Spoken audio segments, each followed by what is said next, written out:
All right. So this is actually something that was very difficult for me to learn, but I knew that if I wanted to get where I want to get in life, I have to put my mind to it and train my mind in such a way where I have to start believing in things, right? And believing in things in such a way where you already believe it to be a reality before it has even happened. And that's very difficult for us to do as human beings especially, because we've got to see it to believe it, right? Like we ideally don't believe what our friends tell us, some fuck all story about a crime that happened or any big event that happened.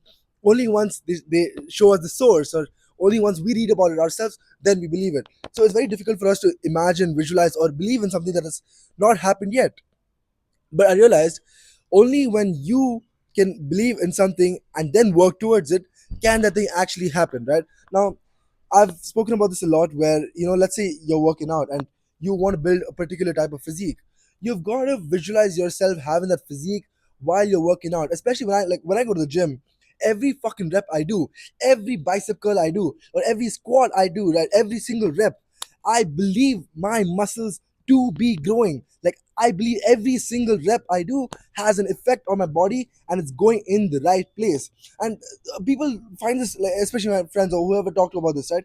They find it very hard to believe. Like they think I'm stupid, right? Dude, like what are you saying? Like, you have a shit physique, and you're working to the physique, which is all right, but you don't have the physique now. Stop acting like you do. But how can you have that physique if you don't act like you already do? You've got to become the person who has that physique to achieve that physique, because things won't happen eventually unless you make it happen. And for it to happen, you've got to visualize yourself being in that position, right? Now, especially with money, right? Now, let's say I want to make $1 million. Now, the goal is not just to make $1 million, it's to be a man worth $1 million.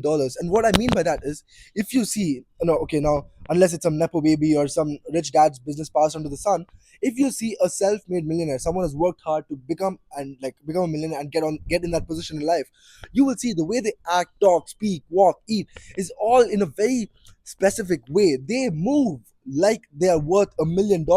And that's what I mean by you've got to visualize yourself there to be in that position. Now, if I'm very lazy, if I'm very sloppy, if I'm very disrespectful to others, if I'm just a terrible fucking human being, there's no way I can actually be worth $1 million, because that's not how a millionaire moves. That's not how a millionaire acts.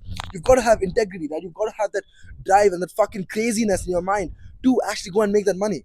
So if you're just fat and fucking lazy all day and sleeping and making excuses, there's no way you'll ever be worth $1 million, even if you want to be worth $1 million, right? Because things, like I said, won't happen eventually unless you make it happen. Now, you've got to see yourself there before you believe it, right? Now, let's say you start a business, right? And you you're not sure of the outcome of the business, because no one ever is, right? You never know if a business is going to be successful or not, regardless of the amount of R&D you do, the market study. Some things are just not under your control, and there is a factor of chance, or rather luck, right? Now, I don't mean luck in the sense you get lucky, like, oh, your business becomes a success, but there are some things that aren't under your control, and for a business to actually become successful, those things do come into play. But no one ever starts a business by thinking it's going to fail, right? No one ever starts a business by thinking, oh, will this make me money? Will this not make me money? Should I start the business? Should I not start the business? You've got to start the business. If you want to start the business, you start the business. And then, you do everything you can in your power to make that money. But of course, let's say you want your business to become a unicorn, right, or worth $1 billion or whatever.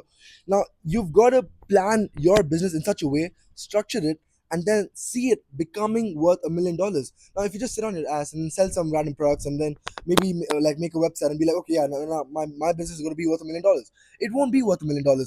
You've got to act like the founder and CEO of a business owner, of a business who's worth $1 billion. So you've got to see yourself there. And a lot of the people I talk to, right, they're like, dude, why are you so positive all the time? Or why are you so happy all the time? I'm like, why not? If I had the choice to be a negative and unhappy person or a positive and extremely happy person, I would always choose the latter. Because when you have the choice, why would you be a sad fuck? Why would you be depressed? Like, what is there to be depressed about in this amazing life? It is such an amazing day, and you really want to sit there inside of your own mind crying about the small little problems which don't really matter in this whole wide world. You've got to understand we're in this world for such a short time. Like sometimes I set into a panic saying, you know, I'm already 22 years old. I barely have a couple more years as a young man, and then a few more years as an old man, and that scares me shitless. Because okay, I was talking to this to one of my close friends, right? I was like, dude, I'm already 22, like I'm fucking cooked. And they're like, dude, you're only 22, you can like work when you're 30, make money, buy a 40, buy a 40, like make a bit of money, and then buy a house and all of that. But I was like, yeah, all that's good, but I don't want to be rich when I'm 40 or 50, 60. What's the point of being rich when you're 60? Like, you can't do half the things that when you're 60 that you can do when you're 22. Like, yeah, you can say like, oh yeah, age is just a number, you're always young, age is in the mind, or you're young from your heart and all that rubbish. But a 60-year-old cannot move the way I do now. Although I have back pain and I'm not very flexible, I still have the energy of a 22-year-old, right? And when you're 60 years old, you just can't move in that way. A Lamborghini, like imagine driving a Lamborghini when you're 60. Yeah, it's cool, you own it and all that, but you can't enjoy it the way you do when you're 22 years old. So that is why I'm in this fucking panic. And everything I do, every move I make, every sales call I make, or every business I start with the intention of it being a success. Because if you don't see it becoming a success and a raging success, why the fuck would you start in the first place? If it's just a hobby or if it's just your passion, maybe pick up a canvas and start painting. Because why would you waste so much time, effort, energy, and money into a business if you don't think it'll become a success? I've never understood how people start businesses based on passion. Yeah, passion's good. You've got to like what you do, but it's rarely ever going to take you anywhere in terms of business, because business is not about being passionate about it. Like, there are people like running these garbage dump businesses and paint business and all that. You think it's because they're passionate about paint? No one gives a fuck about paint. Paint is fucking boring. They come with these big ass cans which have barely any design on it, and you just got to buy, sell, buy, sell, buy, sell, lower, buy for a lower price, sell for a high one. That's it. That's the business. So people saying, "Oh, you should start a business you're passionate about," it's pretty stupid to me, because honestly, I'm not passionate about anything. I don't like football. I don't like cricket. I don't like watching movies. I don't watch anything. I don't do anything. All I can think about is money. So what do I start a business of? Money? That doesn't make any sense, right? It's like, okay, let's say I like painting and I start a business out of that. That's going to take the whole fun out of painting, and I start hating that, because doing something you love on a schedule you cannot control is indistinguishable from doing something you hate. So why would you start a business you're passionate about, and why would you mix passion and your profession? Because then when you're tired from your business or when you're tired from your profession, what will you turn towards? You need to be passionate about something that doesn't make you money, because then you're not dependent on it for it to make you money. But anyways, bottom line is, you've got to see yourself there before you start an activity, be it working out, to lose weight, to build muscle, to make money, whatever it is. See yourself there before you actually get there, right? So believe you are there before you even get there.